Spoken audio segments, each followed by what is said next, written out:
You're an ex-Muslim, yeah? Yeah, that's true. Do you want me to give a brief introduction of myself? Okay, go ahead. One second, let me just change this here so you can look at the camera. So basically, I was born and raised in Lebanon. My family is Muslim. I was born in a Muslim environment. My mother and father are very strict Muslims. They still are to this day. We have a Sunni sect background. I currently live in Canada, and I have been an atheist since I was 20 years old. Right now, I'm 31. So it's been 11 years. I've had so many debates with a lot of people regarding the existence of God. And honestly, I've never had a really good argument. My friend recommended your channel for me to watch. He's a Patreon member. And when I did watch, I learned that actually you have pretty good ideas and very strong arguments. So I want to thank him for bringing me your way. And I'm pretty knowledgeable based on my good background about Islam. And now I prefer not to directly argue about Islam, whether Islam is the correct religion or not, because my main issue is that I don't think God exists in the first place. Okay, so were you practicing Islam before? Yeah, when I was a child, yeah. Up until I was when you were 17. Yeah. Yeah, and you say up to 17 years old, you're saying? Yeah. So until you were a teenager, so you didn't really like practice religion as an adult, you're saying? No, when I was in university, I went deep into the reason of why we are here, why do I exist, and that took me down the rabbit hole of religion, of course. I've started with a book. I don't think you will like it. It's called The God Delusion by Richard Dawkins. Yeah, see, you smile. It's of course, because it's a funny book. That's why I'm smiling. I mean, now looking back at it, it's a silly book, but it was the gateway. It's like a gateway drug to whatever I went through. So learning more and studying more about it, I've read about different religions. The closest one that I vibed with, if you will, is Buddhism, but still, because they don't really believe in God. So for me, I prefer just to stay with the atheist side. And I wouldn't say God doesn't exist 100%. I would say God doesn't exist 99.99%. Yeah. So you realize where you want to see me as a spectrum, if you want to say. No, but you realize that's not a rational statement to say that God exists 99.9%. Because it's either God exists 100% or God does not exist 100%.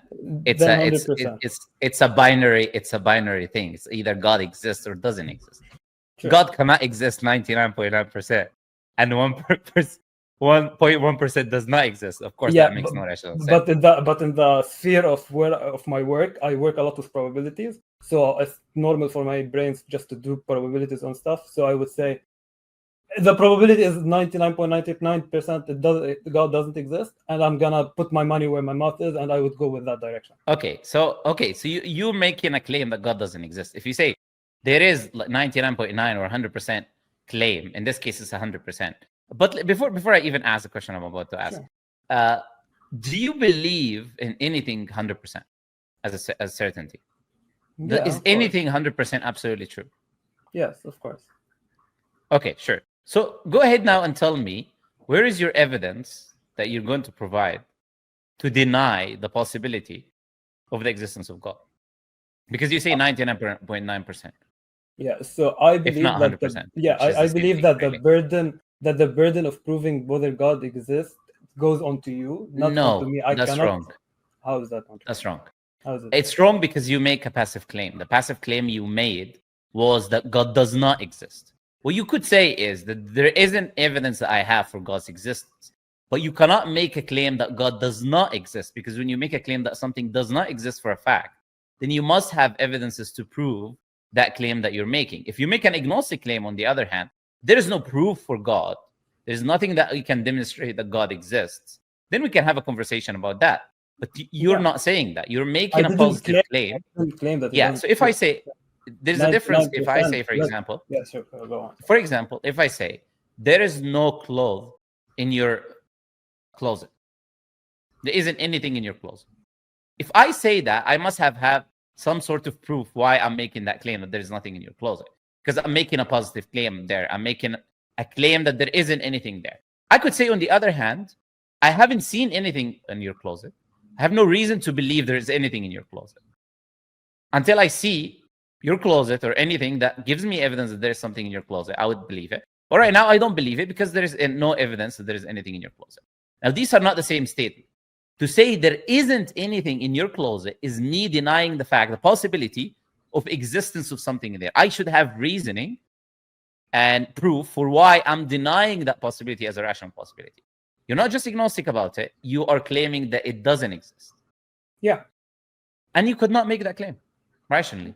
Why can you not make that claim rationally? Because everyone who believes in God, almost everyone who believes in God, believes that God is not inside this universe that we're in. He's not in the universe that we're living in. Okay. He created the universe that we're living in. Okay. He created the universe that we're living in. So if God is beyond this universe, transcendent of this universe, then that creator, you cannot make a claim that he exists or he doesn't exist because you're limited to whatever tools you have in this universe. That's true. You haven't left this universe. But the same thing applies to you. You have the same tools that I have. Why are you claiming God exists? No. Let's not make the fallacy of you do too or you too, or let's not make this fallacy, right? Right now we're talking about you. Then later you can ask me about my position. Why? Then I can ask you. Right now we're talking about you. Sure. We're talking about the claim that you made is not a rational claim because you cannot justify it rationally and you cannot prove it. Do you agree on that first? That you cannot prove, you have nothing to show, 100% I to deny that God doesn't exist, for sure. Even 10%, even 1%, you have nothing to prove. Not really, because if you really believe, like, let's say I believe 80% that God exists, it would be good for my actions in real life to be towards the belief that God does exist. At least again, the probabilities don't exist in reality. Atheists should never mention. I'm going to tell you in a minute. Atheists should never mention probability because in your worldview, which is a materialistic worldview, there is no probabilities. Give me something that is that is probable, that is 50%. For example, a coin flip. Sure. Is a coin flip probability 50%, heads or tails? Yeah. That's incorrect. How is it incorrect? That coin flip, we know 100% whether it's going to be heads or tails based on knowing the factors that influence the flip. Meaning, if I know how much force exactly I'm putting into the throw, if I know the gravity, if I know which angle the coin is going to hit, if I know where is it going to land and what else is going to hit when it lands, I will know exactly where the coin and when I flipped it, was it heads or tails? I will know exactly whether the coin will end up being heads or tails. And actually, there is let me try to understand you right. Are you trying to disprove the reality of probabilities? I'm trying to explain something to you that you're not understanding. Okay. Now, there is a French scientist who made a machine, by the way, that flips coins and always gives you the same thing. Why? Because this machine is set with a certain force, certain angle, all of that. So it always 100% guarantees you that you will get that. So that means it's no longer a 50-50 possibility. What would you say of an AI doing a random pick? Be patient. Sure. So why do we say it's 50-50 possibility? The reason we say it's 50-50 possibility is because we are ignorant of the external factors. So the word random or probable is just a reflection of the human ignorance of every variable that is at play. Same thing with the AI. The AI is programmed. And if I know the exact programming of the AI, I will know whether the AI, the programming is going to lead me to this answer or that answer, or this random, quote unquote, random list, or that random list. Because whatever the AI is going to present to you is based on the input data that you put in the AI. And you program the AI to do probabilities. You're the one who input probabilities in the AI, how to do the probabilities. So if you completely understand how the AI works and every variable to do with how the AI works, you will be able to tell exactly what the AI is going to present to you before the AI presents. So it's not random. You look at the stars, you think they're random. They're not. But bring an astronomer and he'll tell you these stars are this constellation, this is this constellation, etc. So it is just a reflection of our ignorance. So in reality, everything is cause and effect. Sure, okay? Then you can say I'm 99.99% agnostic because I cannot claim for 100 for sure. But Okay, here's I the don't think. think we can What- continue okay, this conversation. okay. Can I ask you one more If we're question? coming back One to more question. the one more probability question. again, then Okay, like okay. we're going Can I on ask you a like, question? yeah, For you, wait. God exists, right? It's 100% certainty that God exists to you, correct? Can I say Yes, that that's your yes. claim? Okay. Yes. What is the evidence that made you 100% sure? Just give me one. With 100%, What's that the gives you evidence that made me 100% 100% sure. Yeah. certainty that God exists? Yeah. Because if it doesn't, then you're Yeah. not 100% sure. Then you are along with The me. u- You're the an uni- agnostic the to universe. the Muslim Yeah, side. Yeah. yeah. You didn't do it. I know you think you did something clever there, but sadly, nothing is clever about this conversation so far. The reason I know, I'm being honest with you, because these are very simple concepts, Sure. and you're not able to grasp them. The reason I know for a fact that there is a creator, the evidences for it, for me, is the universe. What do I mean by that? The universe cannot be created except if certain attributes are possessed by whatever created the universe. Meaning, the universe that we have has a starting point, which is the consensus of the scientific community today, referred to as the Big Bang or whatever Big Bang, term you want to use. So that starting point of that universe that exists, that we're living in today, that universe, if it has a starting point, it has to come from somewhere. Why? Because this universe is matter. It was compressed into something so small, like a singularity, and then expanded. It requires a cause by definition. Now, whatever the cause is, it would require certain attributes by necessity. Meaning, it would require power we cannot even comprehend to be able to compress this universe into a singularity, create a universe that is full of atoms. Each atom is full of so much energy. If we split, we have a nuclear explosion. That's how nuclear explosions are. Sure. Now, the universe is all atoms. Now, it will have knowledge that we cannot even comprehend because of all of the gravitational systems, because of all of the electromagnetic waves, of the constellations, of all of these universes that we still even haven't fully discovered till this day. So whatever brings the universe into existence, which is not bound by time-space continuous the same way we are, it's not restricted by it the same way we're restricted. Rather, it made it, it created it. So if it brought the universe into existence on time-space continuous and has no power you cannot even comprehend, and knowledge you cannot even comprehend, it is by necessity what people refer to as God. Now, I can know that for a fact because there is a universe. And if there is a universe, then by necessity, 100% fact, there must be whatever brings it into existence requires these attributes. For example, if you have a phone in your hand, it's a very simple example I'm trying to explain. Yeah. If you have a phone in your hand, it is a fact that whatever created that phone had knowledge of language, had ability to assemble materials, whatever. These necessary attributes to create a phone must have been there. Otherwise, there cannot be a phone. So the phone itself can be 100% fact and proof for the existence of the manufacturer that has certain attributes. So how do I know for a fact? Here's the evidence I can easily provide in 2 minutes. I provide you. Instead of going in a circle of not even understanding what probability is. No problem. It's very simple that for a believer to present why that's one evidence, by the way. There are other evidence, but that's an example of a rational evidence, a case that is made to show that there must be something that brings this universe into existence. Now, what would you say to that?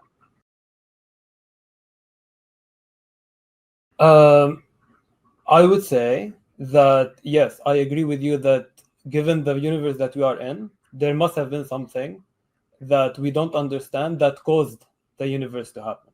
Now, not just something that we don't understand, something that by necessity possesses. By necessity has to exist, for sure, and that not only exists, but possesses the attributes that I mentioned. If it created time-space continuous, then time-space continuous doesn't apply to it the way it does to us. That means it sees the future and past and all of that. Yeah, and you contribute that also to God, right? No, that is the classical definition of what people call God. Go to anyone and say, "Who is God?" They'll tell you something powerful like, "No way I can understand, brought the universe to existence and all of that." That's it. So by it's a fact.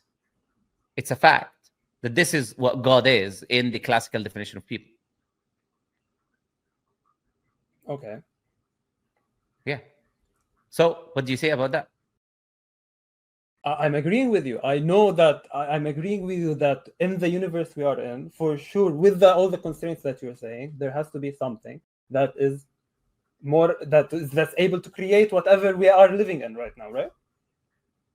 This is what you're saying, right? Okay, so I agree with you. No, I'm saying that's a fact. That's common sense.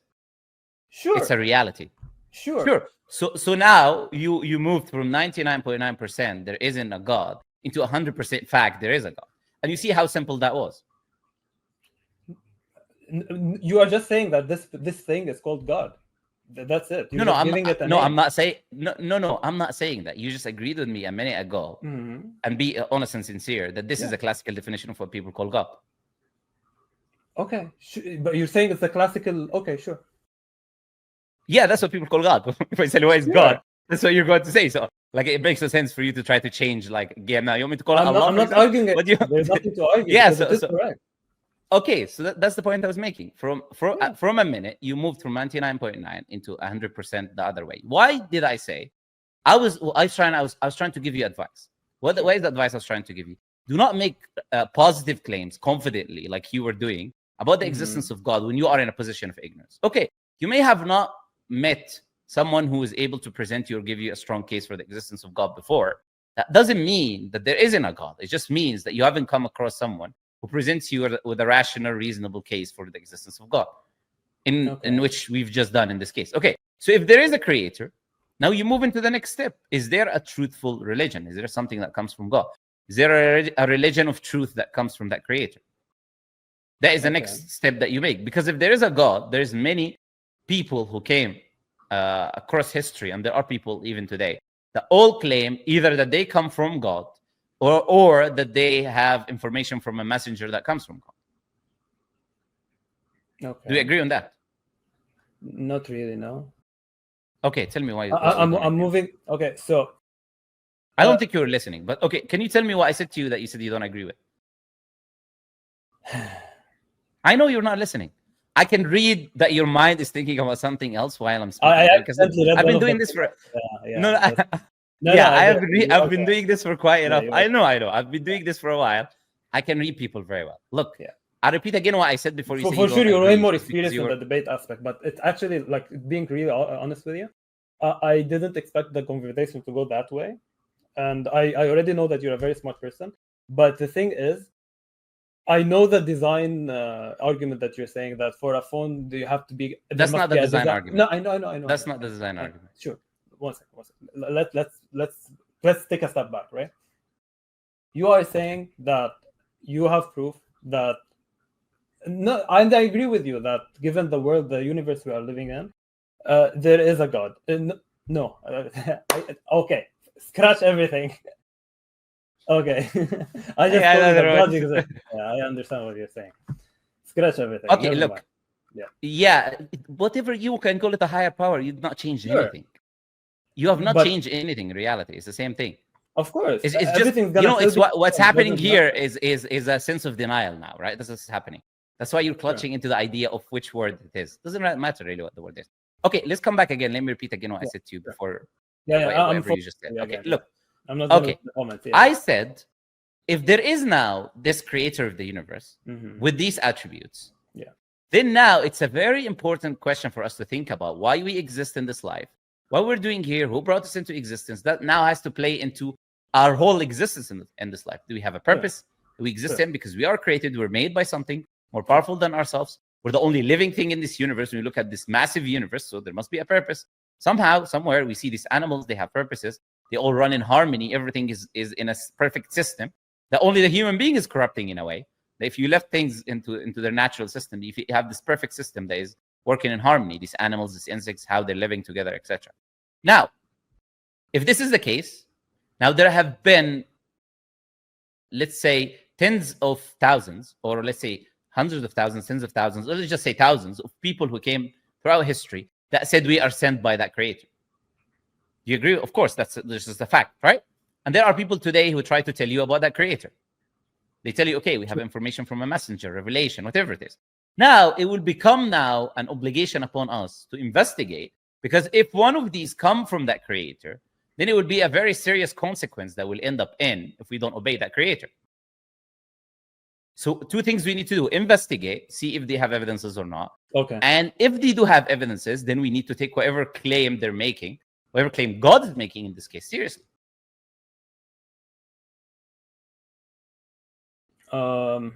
So the first thing is to get evidence, and the second one is not to get evidence, to investigate people's claims that make a claim that they're from God. And the second thing, if we find evidence with a person that it is from God, then we you have to take it seriously. Yeah, meaning you follow it, you listen to it, whatever the claim is, whatever the creator wants from you. Because if the creator created this massive universe, including yourself, then I would say, if it's How that do you get the powerful and evidence that then? knowledgeable, okay, so that's the next step. Sure. You investigate the people that are making the claims. Now, Sure. there aren't really many major world religions, and it's not hard for you to know which one is from God and which one is not. Because if the creator sent you a religion, if he sent you whichever religion, if he sent you something, it would be easy to find. Otherwise, it's not guidance. He wouldn't send you a message that you cannot even find. So he's not going to send you a religion somewhere deep in the Amazon forest. So here's my question: Why does God want to send you something? Why does He have to send humanity something? Again, it's not about God having to send you. You need to listen to what I say carefully. I said there are people who made the claims that they're sent by God. Okay, so why do you want to investigate those people? Wait. Because it's either a reality that God has sent someone or He hasn't. And that is a very serious thing that I need to be careful of. So if there is someone that is sent by God and I ignored it, and there is a consequence for that, that would be just stupid for ignoring the message of God. But so if there is a God, you're going to be investigating everyone on Earth. Listen. Now you're not really listening. Now you're not really listening, and you're just arguing for the sake of I swear. With all due respect. No, okay, sorry. No, you just keep looking at the comments and you're just I swear. with the response. It's not about that. It's about you actually trying to process information. Sure. We accept that there is a creator that is more powerful that we can comprehend and more knowledgeable than we can comprehend. Created the universe. Everything in the universe we can see is guided. The ants, literally ants, you see your brain, which is relatively big when it comes to the size. Now, how many ants can fit in this brain of yours? Probably thousands of ants, right? Sure. They're very, very, very small ants. You can even go to hundreds of thousands. Now, this small, very, very small ant, you know, this very, very small ant has a military system, has a hierarchy and a queen system, have prisoners and prisoner guards. They make literal prisons. They have a queen system. They store their food. They work in an army kind of a battlefield. Now, what guided this ant that doesn't even have a brain, that even humans until this day cannot even learn some of these tactics? What guided it to do this? You are assuming it is because... No, I'm not assuming. We've already agreed that whatever brought the universe into existence is that higher power or creator. Now, that creator literally created the ant because it created the universe. So it's not about assumptions anymore. It's a reality. So if the creator have guided this ant or whoever else is in the universe to behave in the way that they behave, like the trees, like everything, working in a system, the human beings rationally are not going to be the odd one out. Now, we said there are many people that were sent throughout history that claim that they are sent by that God. So what a rational person they would do is to investigate the claim of that person that is saying, I'm sent by the creator. I have evidences I'm from God. I'm sent by the creator. The creator wants X, Y, and Z from you, hypothetically. Sure. Now, what a rational person would do is to listen. Or you could say, I'm not going to listen. I'm going to do whatever I want. And then when you die, you end up receiving the consequence of whatever that messenger was sent by God, because God is the one who was sending you that message. So you receive the consequence of whatever that message was. So all what we're saying here is the rational course of actions that you would take is to investigate that religion that comes from God. Now, after that, you come to a conclusion, whether that comes from the creator or doesn't come from the creator. Can you say the last question again? The one you just said. No, okay. Look. I maybe you need to process some of the information that we said. All I'm going to say is because before I move on to the next person, I have a lecture on my channel, for example. It's called "Compelling Evidences for the Truthfulness of Islam." Now, since now we already passed this idea stage of the existence of a creator. Now, the next stage is, why is Islam the truth? Why are we following Islam? Welcome to watch that video, which gives you just a glimpse. There are many, many other videos that are present. It gives you a glimpse of the evidences, the rational evidences, that factually proves, without a shadow of a doubt, that Islam is from God. And if this is the case, then by definition, we need to listen and follow whatever the message of Islam is. Okay? So that would be the homework that you can do, or the research that you can do after our discussion. And then maybe, you'll change your position and realize that things were not the way. I have no problem with changing my position. As long as, of course. I will rewatch everything we just said right now. Because I was irritated from myself because I couldn't keep up. So kudos for you for being very smart and it's not about me being smart. Again, look, this is not about me being smart. I know you It's made not me about think of debating something skills. I never thought of before. I agree. Yeah, no. It's about true and false. Like, it doesn't matter how smart I am. I'll tell you this for a fact. For example, doesn't matter how smart I am. I cannot defend the belief of the Trinity, for example, as a Christian. If I became a Christian, I cannot defend the idea of the Trinity. It doesn't matter how smart I am. So it's about something being true or false. So it's not attributed to me. It's attributed to the reality that what I present is true. And because truth is evident, as the Quran says, قد تبين الرشد من الغي. The truth is clear and evident from falsehood. The truth is clear. It's like the sun. It's not something that you can debate against, right? Okay. So that's why you think this is a thing of intelligence, but it's not.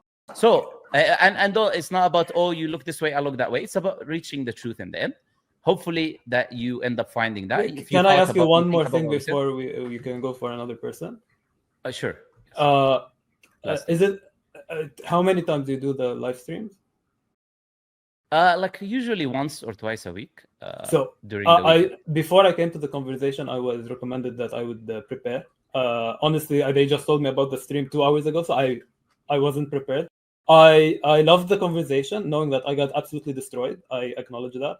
I know that I wasn't able to fully present my arguments. Is it possible for me to come again another time, or that's something you cannot do? I will be way more prepared. I will know I have ideas, and I will know exactly what I want to say.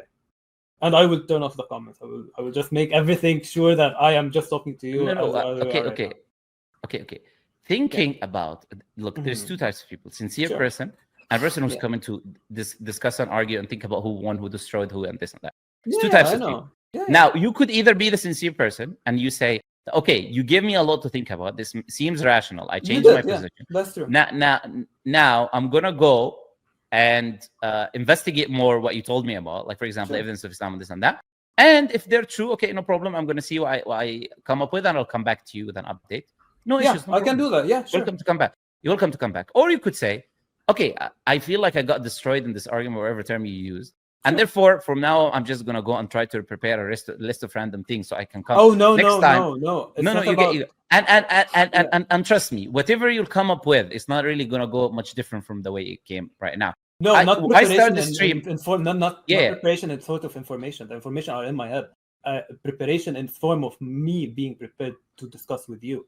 I wasn't prepared for the conversation, not about the information, because in my mind and everything is well organized, everything is fine. But apparently me showing it to you or presenting it to you has taken me off guard, and that's what I'm trying to say. I understand what you said, and I know what I wanted to say, but somehow I wasn't able to share it. No problem. Your question was, can I come back again? If you come back with a sincere attitude, after researching and investigating what we talked about, you're welcome to come back. That is the response to the question. That's all I wanted to ask. All right, my friend. Thank you very much. It's a pleasure talking to you. Thank you for the respectful manners, and hopefully we'll talk a different time.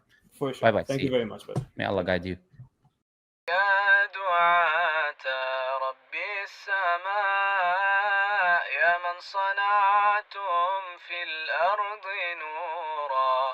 يا قلوبا فيها الوفاء بشركم اليوم السرور